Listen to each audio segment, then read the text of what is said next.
Je m'appelle Jérôme Moreuil. Je suis agriculteur en production laitière donc sur la commune d'Alassac en Corrèze. Faut toucher une facette, on n'a pas eu le temps de semer à l'automne. Le souci c'est qu'il y a eu beaucoup de battance dans l'hiver, donc comme il a beaucoup plu, on a un terrain qui s'est tassé. Le problème c'est qu'on n'a pas eu le temps de faire un couvert, donc on n'a que de la mauvaise herbe qui est ressortie. Donc là l'idée c'est de détruire ce couvert qui est dessus et d'enfouir le digestat qu'on vient d'épandre.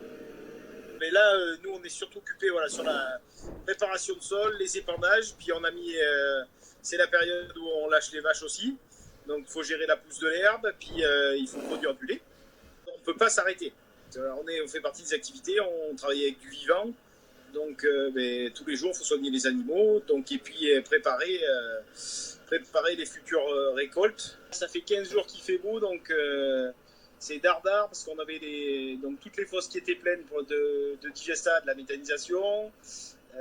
Pareil, le compost de digestat qui était prêt à épandre. Donc là, c'est vraiment une période charnière où il faut qu'on envoie parce que en plus on est sur des étés quand même assez chauds. Donc maintenant, il faut qu'on arrive à implanter de plus en plus tôt pour éviter les gros coups de chaleur. Nous, en fin de compte, voilà, la méthanisation, c'est la production d'énergie.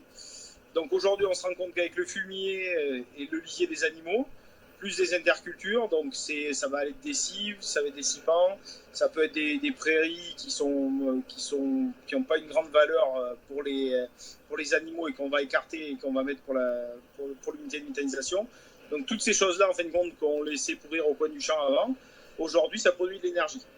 Donc c'est quand même extraordinaire, c'est-à-dire qu'avec de la merde de vache, aujourd'hui, on fait de l'électricité. Aujourd'hui, j'ai réduit de plus de moitié tous mes intrants en termes de fertilisation au niveau de l'exploitation. Avec la première unité de méthanisation et avec la deuxième, je pense qu'on sera à 0 intrant sur l'exploitation. C'est-à-dire qu'on n'achètera plus d'engrais. Moi, je suis un agriculteur heureux, on fait de la transformation, on commercialise tous nos produits. Voilà, c'est un peu le bazar parce que du coup, les marchés sont maintenus et on a moins de clients sur les marchés.